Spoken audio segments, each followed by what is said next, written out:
네, 오늘은 프로의 시선으로 마감 전략 2부 바로 시작하겠습니다. 수연 앵커의 부재로 제가 간단하게 또 시황 브리핑을 전해드릴 텐데요. 오늘 아시아장 전체적으로 항생지수가 이끌고 가는 강세 움직임이 진행이 되고 있고요. 우리 시장도 어제 반등력은 막판에 가서 조금 탄력을 잃었지만 오늘은 그래도 유지가 되고 있습니다. 지금 코스피 지수는 2,405선, 물론 장중 고점 터치까지 조금은 힘이 없는 구간이죠. 장중에 2,421선 오전에 나왔던 고점이고요. 현재는 탄력을 일부 반납하면서 장중 저점 부근에 등락을 보이고 있습니다. 그래도 플러스권역은 유지하고요.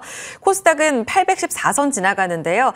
막판 2시 한 50분 지금이죠. 탄력이 조금 급격하게 떨어지고 있습니다. 장중 고점은 818포인트 선으로 그래도 코스닥은 12시 구간까지 고점을 유지하다가 현재 탄력이 조금 둔화되고 있습니다. 오늘 환율이 하락하기는 하는데 급격하게 떨어지진 않아요. 1349원선 이 부근에서의 고점을 유지하는 움직임이 진행되다 보니 거래소 쪽으로는 외국인이 계속 팔고 코스닥 쪽으로는 1,600억 원 사고는 있지만 물량이 막판에 더 늘어나지는 못하고 있습니다.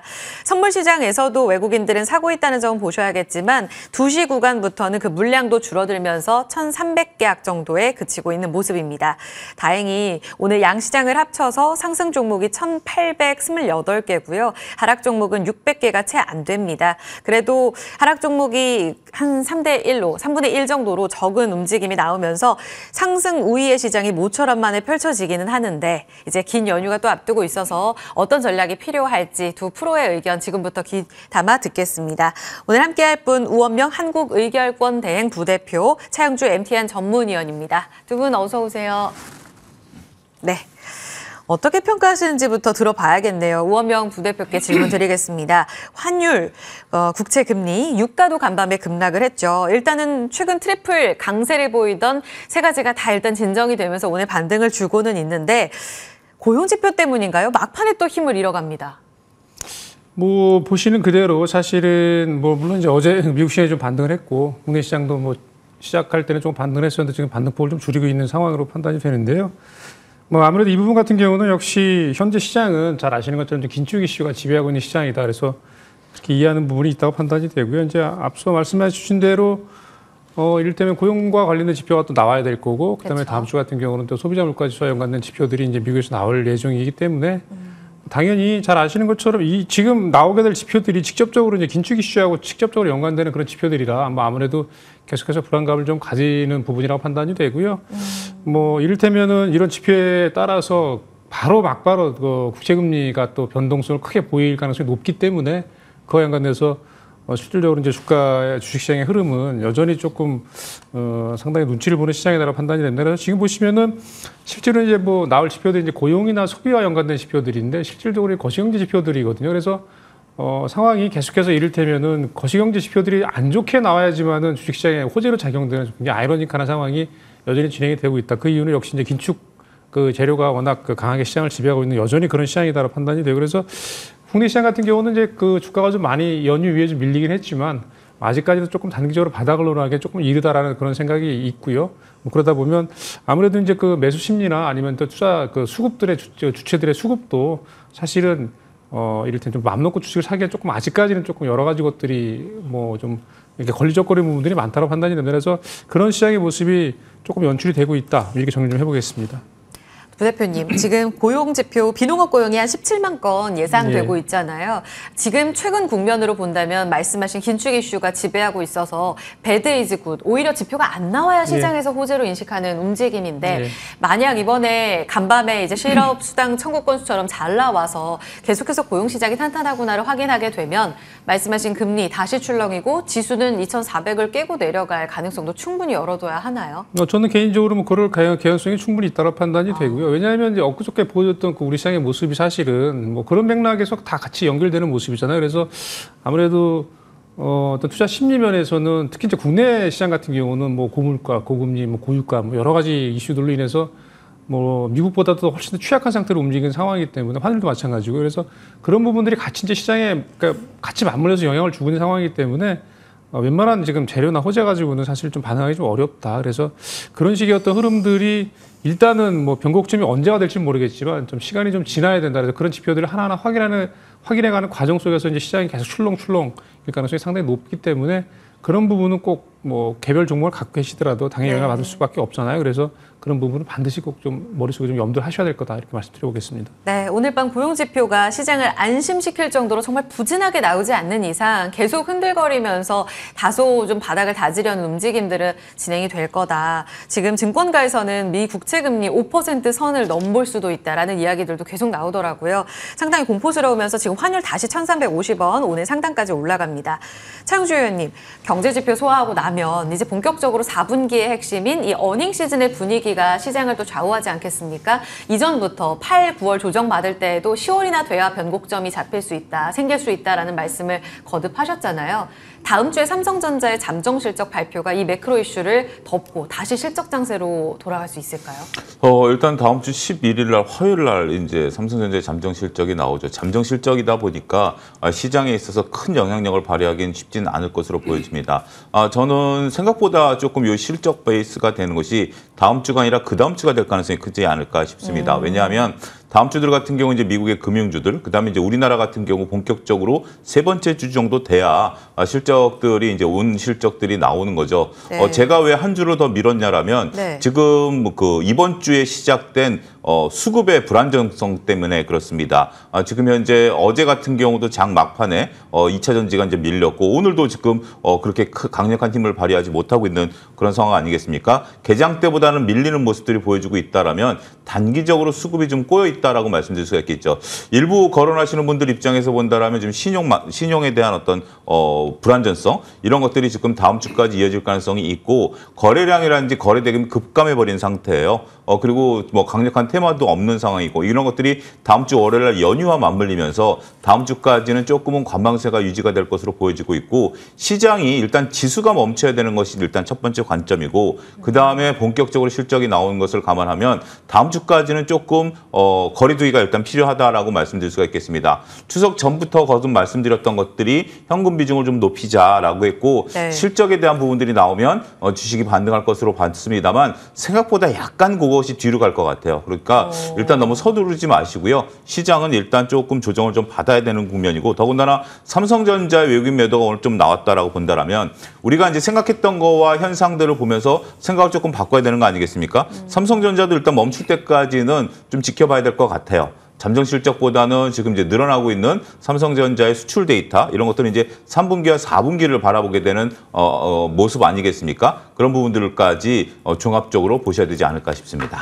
저 하나만 추가 질문 드려볼게요. 네. 지금 한 주 정도 변곡점을 완성하는 데 있어서 지켜봐야 될 포인트 시기를 좀 미뤄보자 말씀하셨잖아요. 그런 측면에서 그 이유 자체가 지금 최근 실적 시즌에 대한 눈높이가 많이 하향 조정되고 있는데 그만큼 매크로 이슈가 계속해서 시장을 장악할 가능성이 높아서인가요? 아니면 지금 실적 시즌에 있어서 컨센서스가 낮아지고 있는 이 분위기가 결국은 매크로를 바꿀 수 있을 만큼 쉽지 않을 거다. 이렇게 해석하기 때문일까요? 오히려 매크로라든지 아니면 저는 실적에 포커스를 맞추는 것보다 수급에 네. 포커스를 맞춰야 된다라고 봐요. 왜냐하면 매크로라든지 실적에 포커스를 맞추면 네. 실적이라든지 매크로가 좋게 나오면 주식시장이 올라가야 된다라는 결론을 도달할 수 있는 거거든요. 네네. 그런데 지금은 우리가 매크로 이슈로 지수가 조정을 받느냐 수급 이슈로 조정을 받느냐라고 본다면 저는 수급 이슈가 더 크다라고 봐요. 그럼 그 환율? 또 환율이 연결되는 환율이 거죠? 아니라 수급이다라고 본다라면 수급으로만.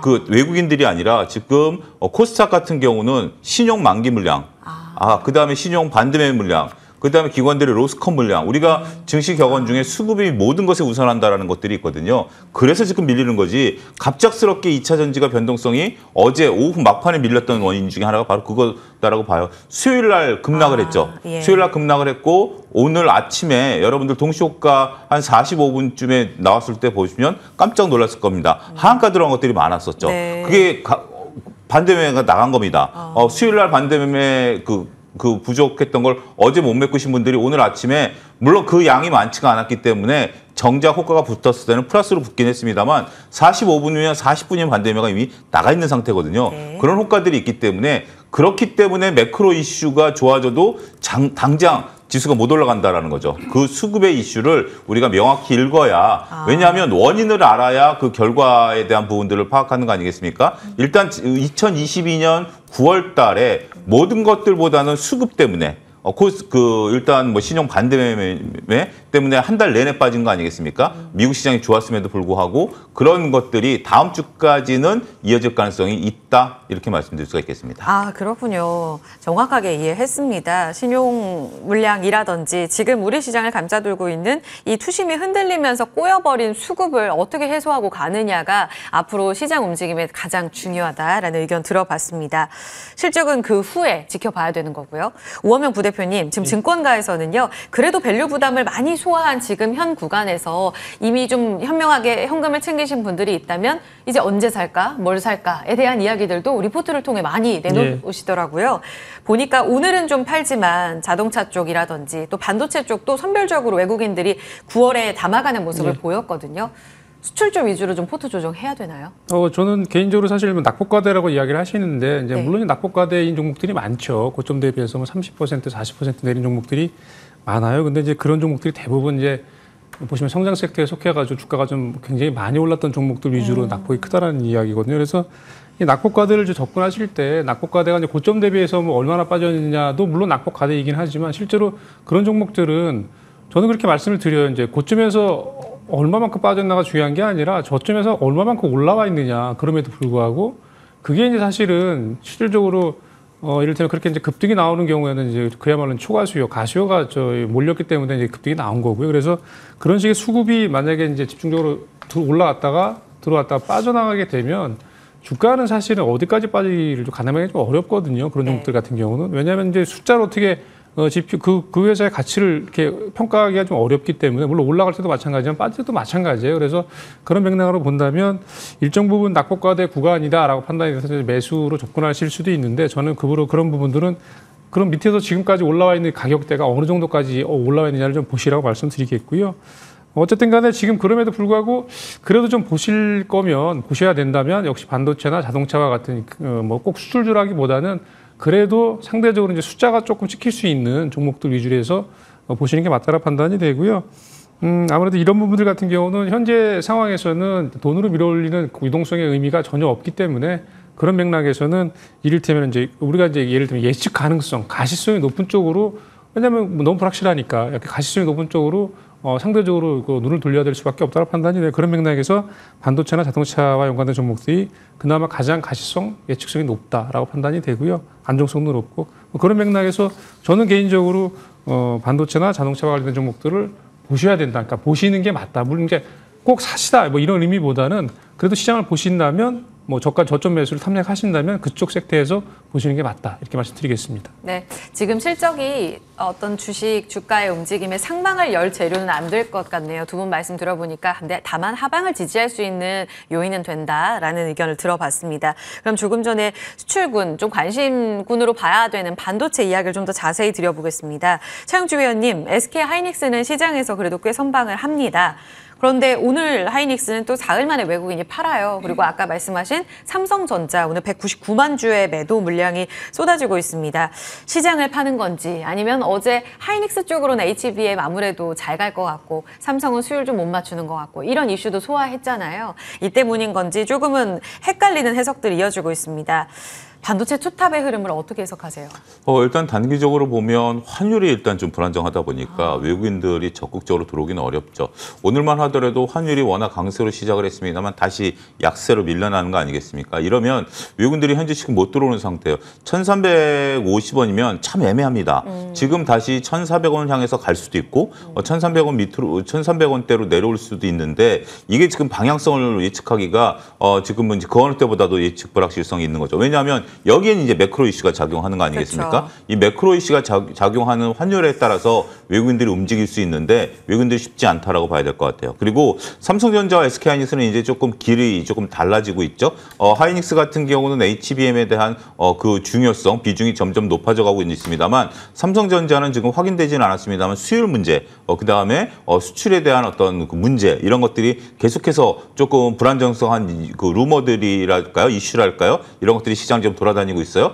디램 가격을 올리긴 했습니다만 결국 중요한 것은 디램 가격을 올린 것보다 판매가 늘어나야 되는데 가격을 올린다라고 해서 지금 되는 부분들은 아니거든요. 그런 부분들이 확인될 때까지는 삼성전자는 조금 보수적으로 볼 수밖에 없는 상황이고 가격대도 애매해져 버렸죠. 지금은 차라리 7만 원이 더 쉽게 보이나요? 6만 5천 원이 더 쉽게 보이나요? 이게 좀 애매해져 버린 상황입니다. 그래서 하이닉스에 대한 저는 그 매수 관점은 여전히 유효합니다. 유지하는 상태이긴 합니다만 삼성전자에 대해서는 일단 아직은 판단을 내리기 참 애매한 위치에 있는 것 같아요. 차라리 6만 5천 원과 환율이 1,300, 한 7, 80원 찍고 내려온다라면 오히려 삼성전자에 대한 메리트가 훨씬 더 가격 메리트가 확 부각이 될 가능성이 있겠죠. 만약에 환율이 1,380원에서 삼성전자가 6만 5천 원을 찍고 그게 내려오면서 그러면 삼성전자 7만 전자를 향해서 달려갈 수 있는 동력을 얻을 수가 있는 거거든요. 그런 부분들이기 때문에 아직까지는 단기적으로 이 부분 또한 우리가 수급과 같이 보셔야 돼요. 여러분들 제가 신용 말씀을 드렸을 때 신용 종목만 봐야 되는 게 아닙니다. 왜냐하면 A 종목과 B 종목을 갖고 있는데 B 종목을 신용으로 사셨다? 근데 그게 지금 한 30% 빠졌다? 그러면 B를 파시겠습니까? A를 파시겠습니까? 의외로 A를 팔게 됩니다. 그동안에 덜 빠졌었고 안정적인 걸 팔게 된다면 모든 종목들이 여기에 영향권에 들어가 있다는 것도 한 가지 우리가 포인트로 잡아야 될 것이 아니겠나 싶습니다. 불안한 심리 안에서는 안정적인 이 종목이 과연 계속 시장에 안정적일 수 있을까의 주식 투자의 심리를 좀 읽어보자라는 또 중요한 말씀 해주셨고요. 삼성전자 바로 8월 직저점이 65,800원인데 오늘 66,100원까지 내려가고 있습니다. 이 하방과 상방 사이에서 매크로 같이 좀 보자 하셨고요. 우원명 부대표님, 많은 전문가들이 앞서 이야기한 것처럼 하반기에는 반도체 이야기를 많이 해요. 게다가 이 미국장을 보면 나스닥, S&P 500 좀 조정받는 동안에도 마이크론 테크놀로지나 엔비디아 같은 반도체 종목들은 고점 대비 많이 흔들리질 않았어요. 이것이 버티는 데는 이유가 있어서인지 아니면 조정받으려면 아직 그 여력이 남아있기 때문에 조심해야 하는 건지 지금 반도체의 그 지위에 대해서는 어떤 해석이 필요할까요? 저는 일단 뭐 당장에 반도체가 바닥을 쳤다라고 단언하기 좀 어렵죠. 사실 뭐 그런 맥락으로 이해하시는 분들은 없을 거고 다만 이제 저는 개인적으로 바닥을 지나고 있다라고 이렇게 말씀을 드리고 싶어요. 그래서 실제로 뭐 많은 분들이 이제 조정 후에 반도체 관련돼서 일정 부분 뭐 주가가 좀 올라갈 가능성이 높다라고 이야기를 하는데 저는 뭐 그런 부분에 대해서는 상당 부분 동의를 합니다. 그래서 그렇게 말씀을 드리고요. 그 이유는 이제 뭐 삼성전자, SK하이닉스 주가 흐름들이 조금 이렇게 좀 양상이 좀 바뀌는 이제 그렇게 움직이는 흐름들이 있긴 한데 그 부분은 역시 그 회사가 처한 입장에 따라서 뭐 대응을 어떻게 하느냐에 따라서 이제 시장에서 조금 더 긍정적으로 일단 인용이 되거나 영향력이 더 늘어나게 되거나 이렇게 어떤 그런 맥락으로 좀 저는 이해가 되는데요. 뭐 그럼에도 불구하고 저는 그 양사가 처한 입장에서 이를테면 뭐 감산이랄지 뭐 SK 하이닉스 같은 경우 연초부터 그 HBM 쪽에 드라이브를 건 이런 어떤 시도들과 관련해서 나름대로는 상당히 적절하게 대응을 하고 있다고 판단이 돼요. 그래서 아무래도 이런 부분들은 뭐 아무래도 디램 시장 같은 경우는 당장의 어떤 가격 어떤 뭐 모멘텀이나 이런 부분들이 좀 발생되지는 아직은 않고 있기 때문에 삼성전자 상대적으로 좀 약하게 움직이는 그런 흐름들이 있긴 한데 뭐 그럼에도 불구하고 경우에 따라서는 말씀드린 대로 바닥을 지나서 예를 들면 4분기부터 만약에 조금씩 가격이 좀 올라간다거나 아니면 수요 따라서 수요가 좀 늘 가능성이 있다고 친다면 주가 역시 거기에 반응할 가능성이 있기 때문에 지금 당장 급하게 이렇게 뭐 비관할 필요는 없다고 판단이 되고요. 어쨌든 간에 삼성전자, SK하이닉스를 제외하고 밑단에 있는 소부장 관련된 종목들이 많이 있잖아요. 코스닥 종목의 상당 부분을 이제 그 소부장 종목들이 차지하고 있는데 저는 실질적으로 이제 3분기 실적들이 나올 겁니다. 이제 개별 종목도 나올 건데 저는 잘 나오든 아니면 생각보다 좀 부족하게 나오든 간에 일단은 반도체에 관련된 종목들에 대해서는 저는 뭐 나쁘게 작용될 가능성보다는 오히려 긍정적으로 작용될 가능성이 높다. 왜냐하면 나쁘게 나오면 이 정도까지 나쁘게 나온 게 일단 바닥을 치는 거 아니겠냐라는 그런 어떤 희망 섞인 뭐 생각을 할 수도 있고 또 한편으로 조금 더 긍정적으로 실적이 나오게 되면 실질적으로 좀 좋아지고 있네라고 해석할 가능성이 있다라고 판단입니다. 그래서 양단에서 이렇게 뭐 너무 긍정적으로 보는 것 같기도 하지만 어쨌든 간에 저는 개인적으로 반도체 소부장과 관련된 종목들 뭐 전체는 아닙니다만 실적이 나오는 부분들에서 실질적으로 시장에서 상당한 그 헤게모니를 쥐고 있는 종목들 같은 경우는 저는 개인적으로 주가가 예를 들면 좀 빠지더라도 바닥을 칠 가능성이 높고 올라가는 종목들은 조금 더 강하게 올라갈 개연성이 더 높다. 저는 이렇게 긍정적으로 좀 진단해 보겠습니다. 같은 질문 바로 차 의원님께 드릴게요. 소부장단의 탄력. 지금 전망을 해주셨는데 같은 의견이세요?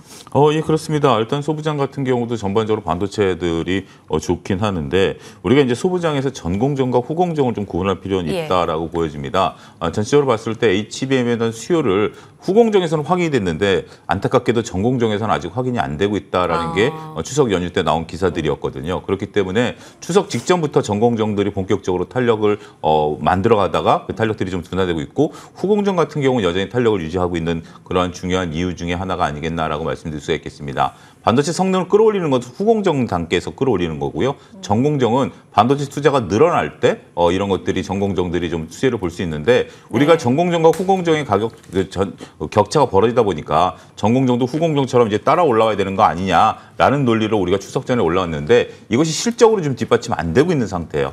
그러다 보면 여전히 관심을 가지시려면 밸류가 부담이 될 수도 있고 가격이 부담될 수도 있긴 하겠습니다만 그래도 올라가는 쪽 우원명 부대표님과 저도 생각을 같이 하는 게 바로 그겁니다. 움직이는 게 지금 더 강하게 움직이는 것이지 안 움직였던 것들이 움직이는 게 심리적으로는 매수가 편한다 하더라도 그게 아직은 우리가 구체적인 데이터로 확인이 안 돼 있다라는 것을 조금 구분해서 접근하실 필요가 있지 않을까 말씀드릴 수가 있겠습니다. 네. 자, 그러면 다음 섹터 넘어가 볼게요. 제약바이오입니다. 원명 부대표님, 제약바이오가 시장의 이런 조정권 안에서도 확실히 대안이 되는 종목들이 눈에 띄더라고요. 보니까 삼성바이오로직스 이 무거운 주식이 66만 8천 원, 10월 4일에 이틀 전이죠. 10월 첫날에 저점을 기록하더니 아주 강하게 반등을 주면서 사흘째 양봉을 기록하고 있습니다. 21선 위에서 오늘 73만 원까지의 흐름을 보여요. 실적주로 가야 한다라는 접근법이 있고 또 다른 측면에서는 이제 종양학회도 열리기 때문에 유한양행, 알테오젠, 한올바이오파마 같이 학회 모멘텀 안에서 임상 재료 있는 쪽 보자. 이렇게 좀 양분되던데요. 이 이분법적으로 나누는 게 맞는지 전체적인 흐름과 전략을 어떻게 보세요? 저는 뭐 이분법적으로 나누는 거는 이제 이야기하기 편하니까 뭐 이야기거리를 만들기 위해서 이제 그렇게 나눌 수도 있죠. 근데 저는 개인적으로 그게 뭐 두 개가 다른 내용은 아니라고 판단이 되고요. 물론 이제 기본적으로 지금 움직이는 부분은 실적이라고 판단이 돼요. 그래서 삼성바이오로직스나 유한양행 같은 경우는 대표적으로 유한양행 같은 경우는 특히 제약업종 내에서 상당히 실적이 좋게 나올 걸로 예상이 되고 실제로 그 숫자를 보여줌으로 해서 주가가 굉장히 그 오른 상태에서도 여전히 강하게 움직이는 그런 흐름들로 진행이 되고 있고요. 삼성바이오로직스 같은 경우는 이제 많이 빠진 상황에서 주가가 좀 의미 있게 좀 반등이 나오고 있다고 판단이 되는데요. 기본적으로 제약 바이오 업종을 둘러싼 그 시장의 환경이 이전보다 상당히 좀 저는 나아지고 있다, 좋아지고 있다라고 판단이 됩니다. 그 근거는 첫 번째가 일단은 가격 부담이 다른 섹터보다는 성장 섹터 관련해서는 상당히 적다. 그렇게 이해가 되는 부분이고 물론 이제 굉장히 오랜 기간 동안 장기간에 하락을 했죠. 이제 그런 부분에서 가격적인 부분에서 일단은 뭐 좀 부담이 덜하다는 판단이 하나 있고요. 또 한 가지 같은 경우는 학회 관련해서는 사실은 뭐 연중 행사처럼 학회가 열리게 되면 관련된 종목들이 움직이는 것은 늘 있어 왔던 일이기 때문에 그 부분이 뭐 최근에 움직이는 부분에 있어서 특별하게 뭐 다를 건 없지만 이제 개별적으로 본다라고 친다면 아무래도 최근에 그 흐름들은 뭐 신약 관련 모멘텀도 그렇고 관련해서 보시면은 특히 이제 당뇨나 비만 이런 것과 연관돼 이게 뭐 어떻게 보면 제가 지난번에도 한번 말씀드린 있는 것도 잘 아시는 것처럼 이런 이슈가 사실은 현대인들 관련해서는 뭐 범지구적인 이슈잖아요. 뭐 그쵸. 누구한테 뭐 예를 들면 최근 들어서는 사실은 연령대 구분 없이 늘 그렇게 상식으로 나타나는 그런 현상들이기 때문에 관련해서 당뇨나 비만 시장이 계속해서 급성장하는 부분들은 맞고요. 그래서 그와 연관된 어떤 내용들이 좀 이렇게 시장에서 이슈가 되면 상당히 이제 주가는 강하게 반응하는 그런 흐름들이라고 판단이 된다. 그래서 이런 부분들은 앞서 말씀드린 실적과 어떤 신약 개발과 모멘텀과 연관된 부분들인데 그것도 이제 뭐 특별하게 예를 들면 비만이나 당뇨와 연관된 부분들 이렇게 같이 맞물리게 되면 주가의 흐름들은 상당히 좋다. 가격적인 부분도 좀 부담이 없다. 이렇게 이해가 되는 부분이에요. 그래서 실질적으로 수급이 들어오는 부분들은 저는 개인적으로 그 이를테면 제약바이오 업종 관련된 종목들도 기관 외국인 수급이 들어온 종목들이 제법 있거든요. 그래서 그 부분 같은 경우는 역시 제가 말씀드린 그런 전체적인 맥락에서 상당히 이제 그 향후의 어떤 주가 흐름이나 기업 가치의 어떤 그 높아짐, 개선 이런 부분들을 기대하고 있는 부분이다 이렇게 이해를 하겠습니다. 바로 추가 질문 차 의원님께도 드려볼게요. 지금 언급된 비만 관련주요. 간밤에 19112도 고개를 들더니 오늘 비만 관련 종목들 잠잠했다가 조정되고 올라옵니다. 펩트론 외국인 순매수 들어가고요. 보니까 인베티즈랩, 아이센스는 매각 관련 이슈가 오늘 또 여러 가지 이야기가 있는 것 같아요. 확정된 팩트체크는 좀 더 해봐야겠습니다. 그리고 일동그룹주들도 상승이고요. 선별적으로 갈까요? 아니면 다시 비만 이 키워드의 시장이 환호하게 되면 이전의 랠리 또 보여줄 수 있을까요? 우리가 이제 흔히 하는 얘기가 있습니다. 그 세상에 나오면 가장 강력하게 움직일 수 있는 약이 두 가지가 있는데요. 하나는 비만이고 하나는 탈모 치료제죠. 이건 이제 인류가 정복하고자 하는 그런 부분들이죠. 제가 이제 비만 치료제들이 올라갔을 때도 말씀을 드렸습니다. 이건 쉽게 꺼지지 않을 테마일 수도 있다.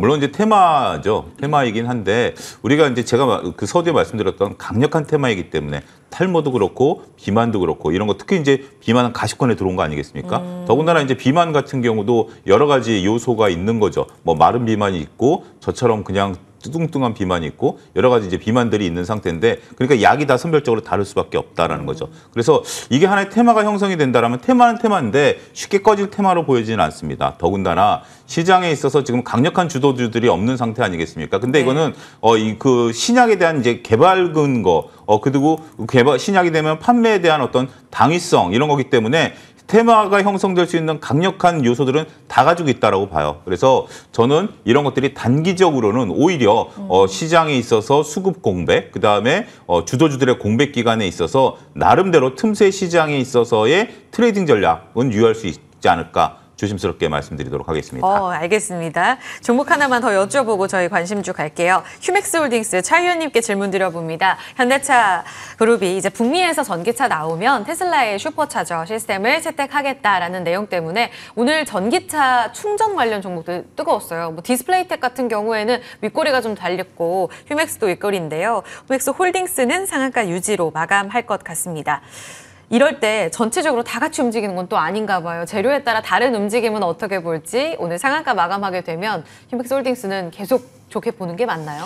일단 이것도 하나의 테마를 보셔야 될 것 같아요. 현대차가 미국에서 자동차를 팔려면 충전소를 이용해야 되는 거 아니겠습니까? 네. 그러면 테슬라 슈퍼차저를 이용하는 것이 테슬라 판매에 도움이, 현대차 판매에 도움이 된다라고 말씀드릴 수가 있겠죠. 한 가지 우리가 이제 기억해야 될 것은 뭐냐면 우리가 여러분들 뭐 단순하게 일본만 가더라도 이렇게 조그만 잭을 하나 들고 가시지 않습니까? 호환대. 일본 같은 경우 우리가 이제 좀 날카롭게 꼽히고 우리 이제 둥그렇게 꼽히는 거 아니겠습니까? 그런 것처럼 꼭 슈퍼차저를 이용하지 않는다 하더라도 물론 슈퍼차저를 이용하면 급속 충전이 가능한 거고 그다음에 이제 잭을 이용하면 급속 충전은 불가능하지만 일반 충전은 가능한 거거든요.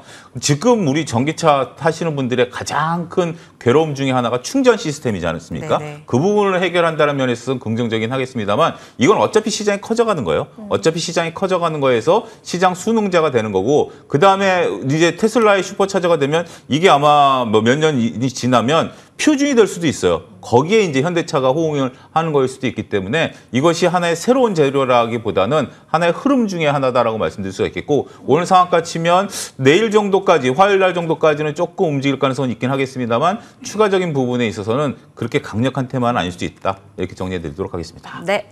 자, 우원만 부대표께서 관심주 가져와 주셨습니다. 앞서서 그래도 이렇게 조정받는 국면에 반도체, 자동차는 하방이 탄탄할 겁니다라고 얘기를 하셨는데 관심주 그 안에 있나요? 예, 반도체 관련 종목 HPSP 이전에도 한번 말씀드린 적이 있는 것 같은데요. 네. HPSP는 기본적으로 전공정 과정에서 이제 어닐링 과정에 이제 장비를 전문적으로 만드는 업체예요. 그래서 고압수 어닐링 장비를 전문적으로 만드는 업체고요. 기본적으로 이제 메모리와 비메모리 쪽에 매출 비중이 뭐 비교적 고르게 나타나고 있기 때문에 실제로 이제 비메모리 시장이 커감에 따라서 수혜도 충분히 가능하다고 판단이 됩니다. 실적이 일단 뭐 상당히 잘 나왔고요. 뭐 잘 아시는 것처럼 2분기 실적도 상당히 잘 나왔고요. 물론 올해 연간이긴 하지만은 연간 매출액이 1,800억대, 영업이익 같은 경우는 980억 정도 수준을 예상을 하고 있거든요. 그래서 영업률이 상당히 높습니다. 그래서 이와 연관돼서는 실질적으로 이제 그 증설 이슈도 좀 진행이 되고 있는 걸로 제가 알고 있기 때문에 관련해서 실질적으로 증설이 진행들이 예정이 된다라고 친다면 내년부터는 좀 전체적으로 늘어날 가능성이 높아요. 그래서 그런 어떤 늘어나는 부분, 늘어날수록 영업률이 54% 워낙 높기 때문에 실제로 또 순이익이나 이런 부분들이 급증할 가능성이 여전히 있다라고 판단이 됩니다. 그래서 최근에 주가가 좀 빠진 상태에서 이제 옆으로 횡보를 하고 있는데 저는 매수해볼 만한 타이밍이라고 판단이 되고요. 일단 목표 가격은 지난 전고점 밑단인 대략 15% 20% 수준 35,000에서 36,000을 말씀드려보겠습니다. 네, HPSP 어닐링 장비 이 키워드 주목해 보시기 바랍니다. 수주 확대에 대한 기대감 안고 내년까지 볼 수 있겠고요. 35,000원, 36,000원까지 반등력 보고 있습니다. 손절 라인 26,000원 기억해 주시고요. 관심주 전략까지 함께했습니다. 두 프로들 여기서 보내드릴게요. 차영주 전문위원 우원명 부대표였습니다. 고맙습니다.